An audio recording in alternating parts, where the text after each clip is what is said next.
มื้อนี้พาสุคนมาเบิ่งบรรยากาศงานแต่งอยู่บ้านท่าดอกแก้วเด้อคอยก็ได้กัดบัตรเชิญคือเดียวนี่อยู่บ้านท่าดอกแก้วเมืองอัศพรแขวงสวรรณเขตตอนนี้ก็12 โมงกว่าๆแล้วนี่มาเบิ่งบรรยากาศงานแต่งอยู่ในเมืองมันละเป็นนั่นเลยแน่อันนี้ล่ะอยู่ในกุฏิเมืองอัศพรจุมเฮานี่ผู้ไทยทั้งหมดเด้อเจ้าบ่าวก็อยู่บ้านนายอนพุ่นเจ้าสาวก็อยู่บ้านท่าดอกแก้วนี่เจ้าสาวนี่อดีตนางงามอภรณ์เผ่าผู้ไทยพูน2 ปีขึ้นหลังแล้วล่ะคือว่ามื้อนี้ก็เป็นเมืองงามย่ามดีได้สละโสดแล้วละไปเบิ่งบรรยากาศอันเดียวเด้อพ่อแม่พี่น้องเด้อ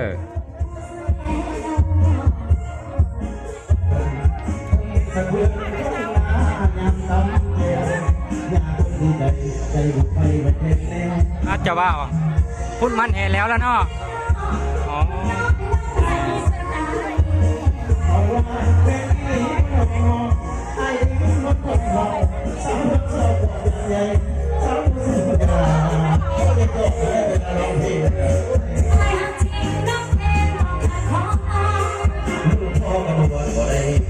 เอาแก้ตัวเอา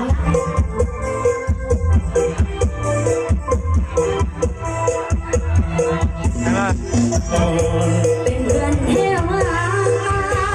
มีเพื่อนน้องที่ดึงเอาอย่ามัวแต่เรื่องเงินจะน้อยน้องเท่าเกี่ยวตายสัญญาเดือนเวลาไอ้จะมาใส่เปลี่ยนเพื่อนสิผู้หญิงจริงก็ใส่ใจแต่อาจจะให้น้องเกินพอเลยกับฟ้าคนละให้เดินหน้าให้มาสิได้ให้มาเวลาเหม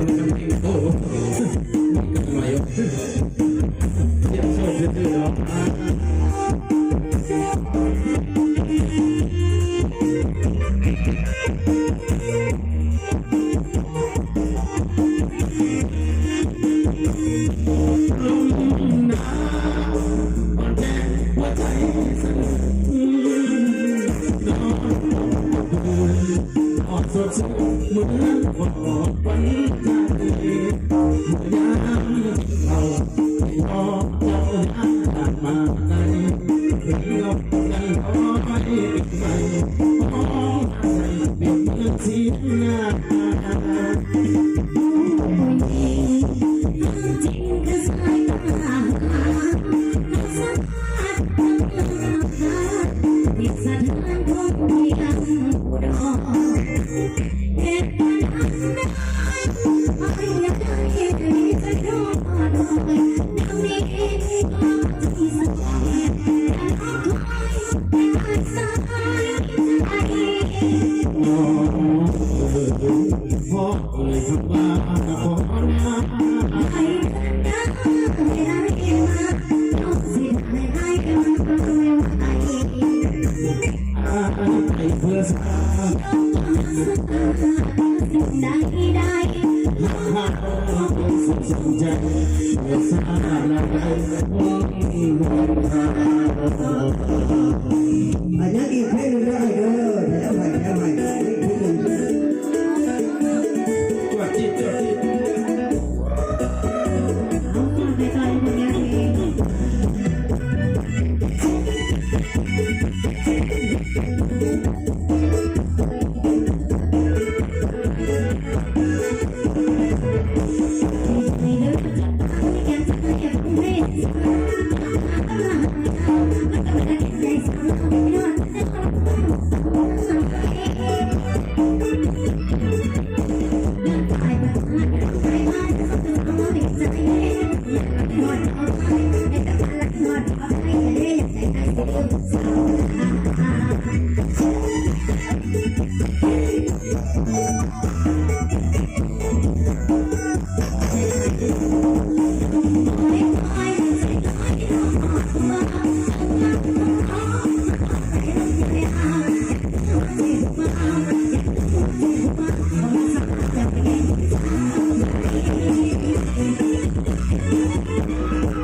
ไม่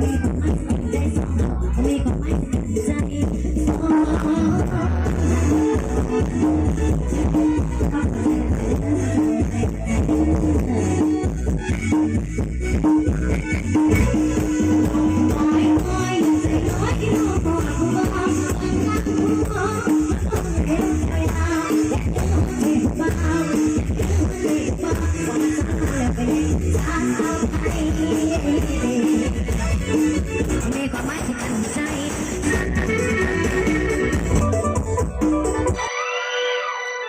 สองแล้วบ่ล่ะนั่นเจ้าพ่อ สนางก็เป็นเจ้าภาพสนางแขกกับกำลังมาแซวเนี่ยตอนนี้ละเทงก็กว่า ไปใส่แต่ดอกมันต้องมีคายไหน เขาคิดว่าคอยมาสายก็หมู่เนี่ยเทงเคิงแล้วค่อยมา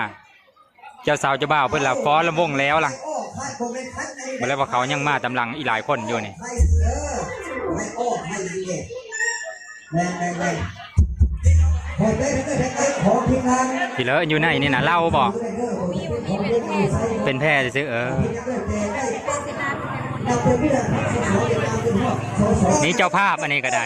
ต้องมันขาดหมอก่อนเลย เห็นเราวิดีโอดีเศร้านี่อาการอยู่พวกนี้ก็ได้ บางคนได้ยินสื่อจะเด้อทักหมอเด้อสื่อนี่ดีนะดังนั้นทั้งน้องสุริจันทร์สุขและก็น้องน้ำฝนฮับแขกกันเด้อเจ้าเรือแขกมาดำหลังแต่ถึงมาแล้วบ่ได้ยากเด้อ เพิ่นก็จับละวงเลยเลย ใส่แขกเรือนี่นี่ล่ะแม่มาประจำเรือวันดา โหอาหารการกินกลายเลยนี่แค่เพิ่นก็มาเลยเลย ศาสนาแก้วดงศิลป์มาได้เด้อท่านวิชัยสัญญาเสนดรขันทองเชิญปั่นหมอไปกับไกล ไอโกเฮาจอกรุดล่ะเมาแล้วบ่น่ะจอกรุดตะเมอแล้วพุ่นน่ะ มันจะมวนมันจะมวนเห็นละ เจ้ามือสีอยู่ที่บังคลำขาวอยู่ที่บังคลำขาวเก็บได้ข่าวธรรมดาใส่เดือดใส่กระเพาะ VIP นั่นนี่เนาะ อันนี้ก็มาแต่ในย้อนอันนี้เพราะว่าเจ้าบ่าวเป็นอยู่บ้านในย้อนเด้ต้องมีแค่ทั้งสองฝ่ายแค่แต่บ้านในย้อนนำ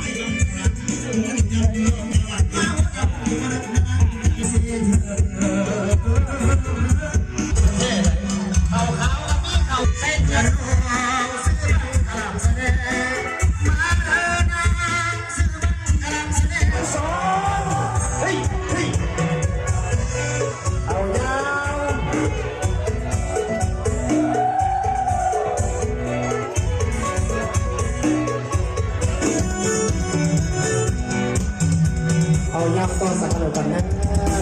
เฮ้ยเจ้าเส้นเฮ้ยเกี่ยวกันเลยเด้อเกี่ยวกันเลยเด้อมือวันจันทร์ได้มือวันจันทร์ได้ไปบอกให้มันจะเลี้ยงมันแรกกันโฮโตโฮโต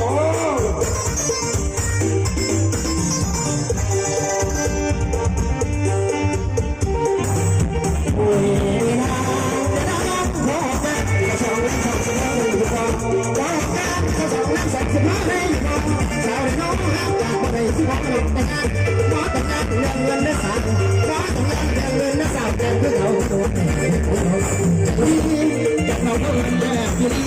จากเราเรื่องแรกที่นี่ยังจะไม่จะมาหนึ่งมันทันยังจะไม่จะมาหนึ่งมันทันจะมีงานมาหนึ่งสิ่งจะมีงานมาหนึ่งสิ่งยังจะเป็นคู่มาหัวเอา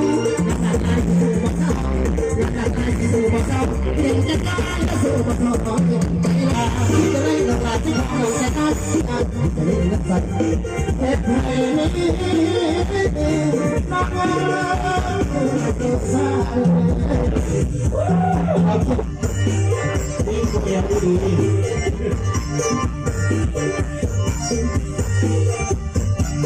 เดี๋ยวนี้ก็ดูว่ามีละวัดขวางน้ำเดี๋ยวเรา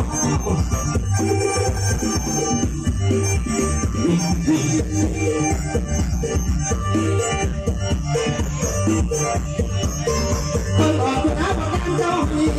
แต่เราเปิดแดดดีเราเปิดแดดดี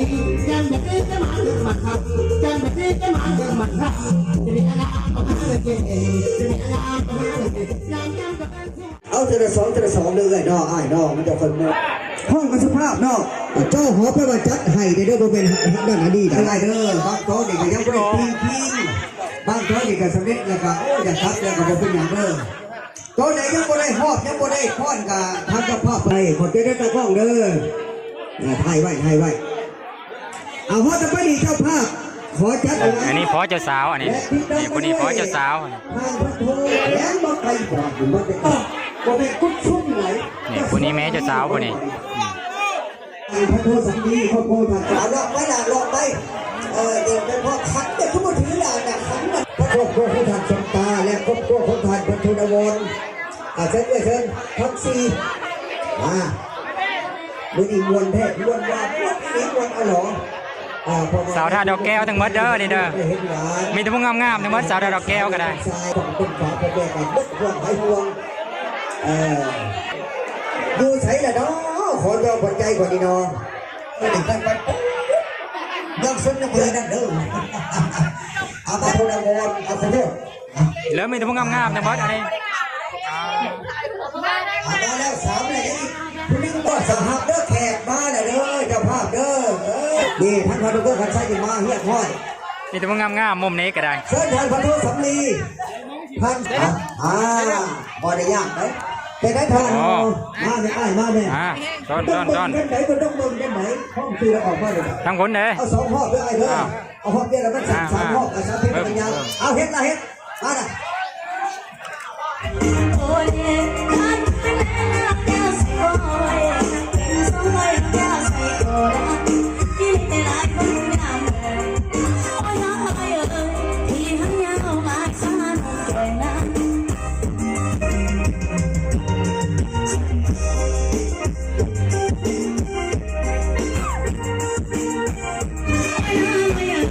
บ่มันเป็นโอนออกฉันยังคนยังเลือกแต่น้ำอยากแพ้เลือกแต่ลงน้ำยี่เล่ละไม่ชมเลยยอมโอ้ยแม่ทั้งแม่อาโอ้ยเมื่อยามเมื่อสอดเป็นยมคนดาให้บ่เมื่ออันองค์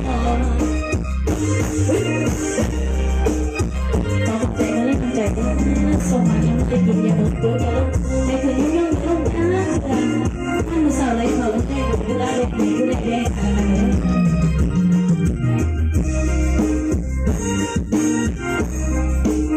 เสียสุดเอาไหนเจ็บสุดเลยบ้านนั้นกันสายสาวไม่เอาไม่เอาไปกันไม่เอาคันไม่สวยเอาของฉันมันอ่อนร้องซึ่งตาใจได้ไปบอกว่าอันของ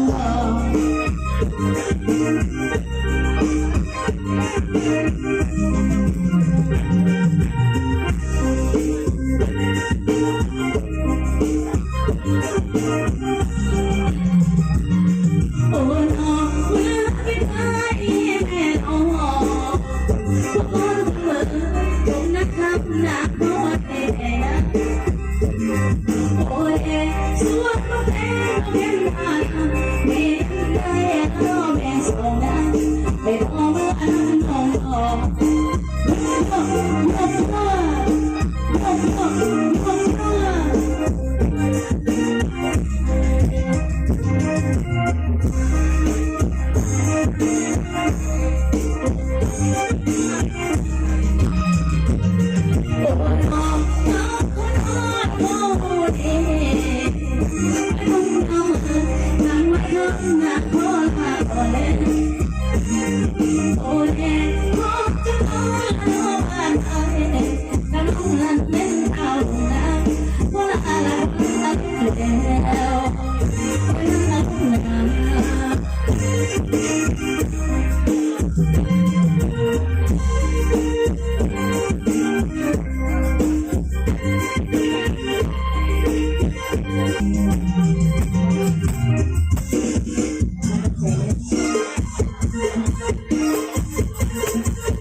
ด้วยหายเป็นหายไข่หายพยาธิราคาเป็นอยู่ต่อไปนี่เป็นรับเป็นโล่นี่เป็นรับเป็นโล่หมักก็ เจ้าสาวบรรทัดดอกแก้วนี่เจ้าบ่าวและบ้านนายย้อนพุ่นพูดให้คือเดียวเมืองเดียวกันนี่ละ บรรดาประธานด้วยทาน อันนี้ก็เอ้ยเจ้าสาวนี่แหละ สำหรับพี่น้องคำมัน ลูกสาวเพิ่นมีแต่งามๆทั้งหมด น้องสนสมัยหนักแต่แกเป็นอื่นได้จบหัวหายทั้งไทยกินแต่เสือเด้อทั้งแก่ทั้งซีเด้อที่ทั้งห้ากินแต่ดีทั้งห้าเอาทุกคนบอกจำนั่นจำนี่ ขดองเพิ่นกา100 ล้านกีบปงมื้อนี่นั่น70 ล้านแล้วก็ค่ำใน3 บาทปงมื้อนี่น่ะบาทหนึงเพราะว่าเพิ่นน่ะเป็นคนหังทั้งสองเลยนะทั้งเจ้าสาวก็เป็นผู้หังทั้งเจ้าบ่าวบ้านนายย้อนก็เป็นผู้หังคือเดียวขดองเพิ่นก็เลยหลายเป็นพิเศษ คำพูดเอ้ยดาลีเอ้ย มาเบิ่งมุมแมคโครก่อนประเดี๋ยวตำมาหุ่งแซวๆอยู่พอแคะก็มาเลยเด้แค่ก็มาเฝ้าแล้วนี่แม่ค้ายังตำพิทันแล้วอยู่ระดับ2 คกพุทโธนี่ก็ยังตำพิทันนี่ก็ได้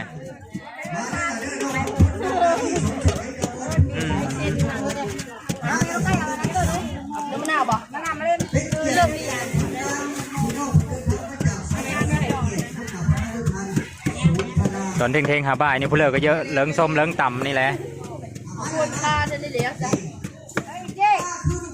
อันนี้มาแต่นายย้อนบ่นี่นะคือเสียงนายย้อนนี่อ๋อเจ้าภาพฝ่ายซ้ายอันนี้มาแต่นายย้อนพุ่นเมื่อคืนนี่บุญนายย้อนโมนบ่มีได้เมื่อซ้ำมันมี2 บ่อนได้บ้านน้ำมนต์น้ำเมื่อวานนี่นะก็เลยไปตัวก็คือนี่ตะบุญบังไฟน้ำอีมันนายย้อนป้าหมอจะลืมเกิบเขาแดนเป็นแดนแล้วกลางคืนก็ได้ ตอนแห่กินเหล้านั่นแหละหมอนเนาะแห่กินเหล้ากลางคืนท่านอีบ้านเมื่ออื่นเสาร์กับมีจุดบังไฟแน่จุดบังไฟกับหมอนมาสิได้วิดีเมอร์คอยก็ได้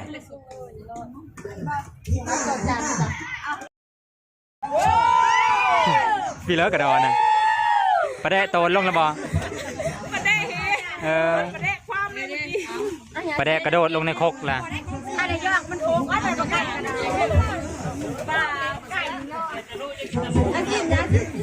เจ้าบ่าวมันกับเป็นลูกพ่อบ้านหรือว่าลูกพ่อใหญ่บ้านคนได้ได้อยู่บ้านนายย้อนโพนได้กินมันก็น้ำลายไหลละมีท่าหากินน้ำลายไหลก้อนละเอาเลย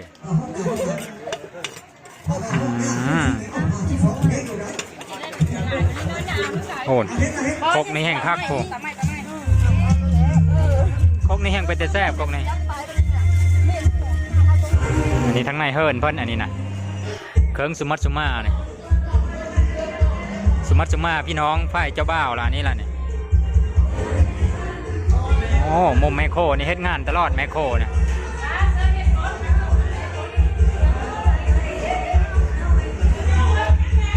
ถ้าพ่อแม่พี่น้องมาเบิ่งเฮิร์นเป็นก้อนนี่3 สาวอันนี้ก็เจ้าภาพทั้งหมดนี่เจ้าภาพทั้งเจ้าสาว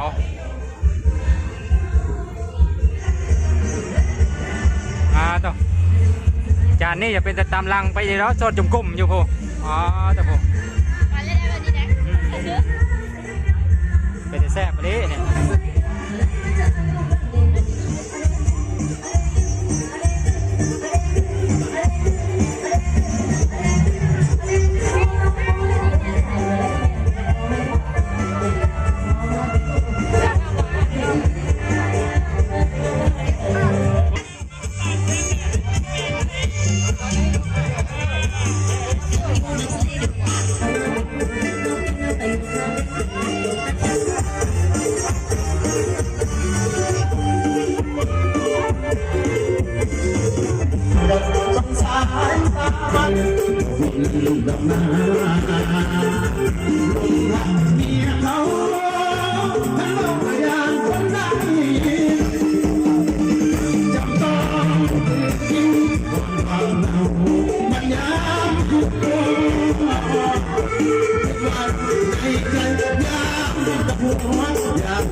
ได้สู้กันดอกบอกกาเสียงอยากกินต้นเดียวถ้าคนใด หัวเจ้าเปลี่ยนใจบอกหักการการให้เพื่อนคนอยู่รอสายตาที่คำนาสาแก่ลูกเต้าสวยเจ้าจ้าน้องเป็นแม่อายก็เสียหัวเรื่องดีอายบอกเลยเอาดีมาเอาแม่เจ้าขอเสียงขอเสียงขอเสียง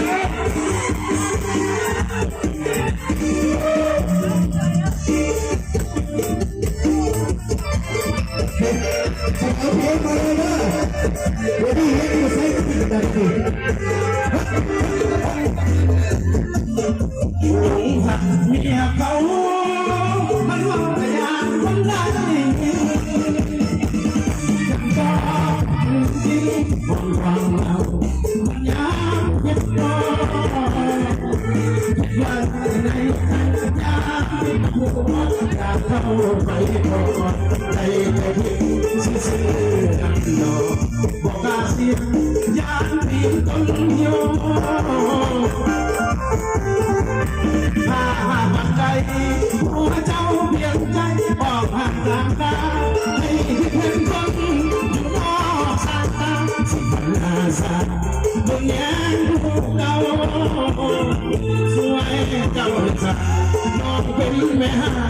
อายก็เสียหัวเรื่องอดีตอายบอกเคยว่าที่ดีหาเอามักเมียเขา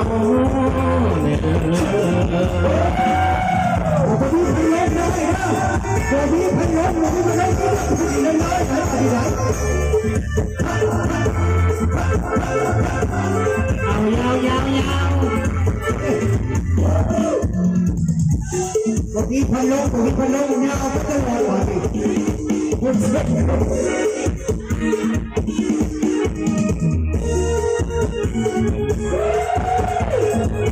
อกใจที่ห้าคนมีเมียดอกไม้มันและ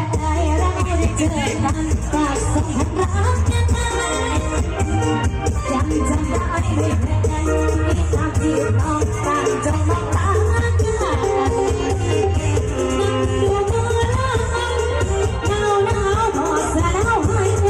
นานมันหนักรักไปน้องรักไปน้อง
ครอบครัว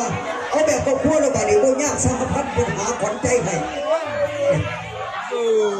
ชุดแล้วแต่เอาขอจะไปเรียนเชิญของครอบครัวเด้อครอบครัวของทานพันโทนุการครอบครัวของทานพันโทคำใบครอบครัวเฮียสุวรรณาครอบครัวเพียบไม่แต่พวกงามๆเลยมั้งมันเป็นสมรองเสียงในกับที่สูงตัวนี้เอามา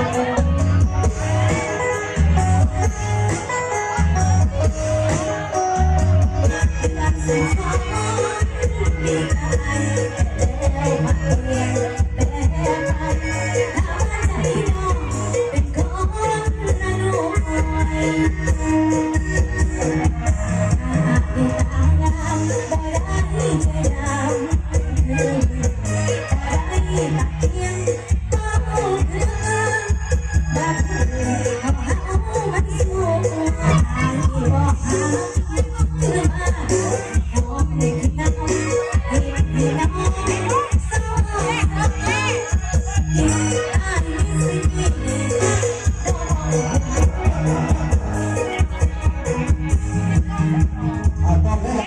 ดีเจ้าบ่าว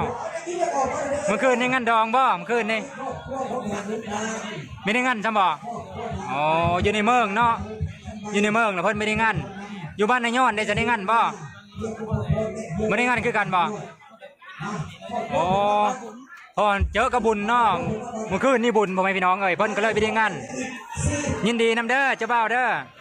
ยินดีนำน้องๆทั้งสองคนเด้อเจ้าสาวกาน้องผู้ทอดหรือว่าน้องสุดเจ้าบ่าวกาบ่าวอาทิตย์บ้านนายย้อนพุละขอเฮอทั้งสองครองหักยังมีความสุขตลอดไปเด้อสินเสมอกันฮะละยังได้มาได้เดียวบางคนก็ได้ขันถ้ามีบุญน้ำเดียวไม่มีวาสนาน้ำเดียวแม้แต่จีบเดียวพยายามสำเลิกก็มีได้เดียวแค่เพิ่นกระดับเจ้าเมืองลงมาเพิ่นได้เพิ่นพี่น้องเอ้ยด็อกเตอร์พี่เลอทหารตำรวจมีมดมีทุกอาชีพนะที่มาร่วมงานนี่เพราะว่าขอบโคของเพิ่นเป็นผู้หังอันดับต้นๆของเมืองอัสสพรของสุมเฮาอะนะเพิ่นมีธุรกิจหลายอย่างมีปั๊มน้ำมันแน่หารค้าขายส่งแน่แล้วก็อื่นๆนำเอาเป็นว่าคลิปนี้คือซ้ำนี้เด้อพาพ่อแม่พี่น้องมาเบิ่งเป็นบรรยากาศจากงานแต่งแถวบ้านนอกบ้านหน้าแน่มาเบิ่งแถวในเมืองเนี่ยมันเป็นอันเลยเดี๋ยวคลิปหน้าพอเดี๋ยวไม่เด้อ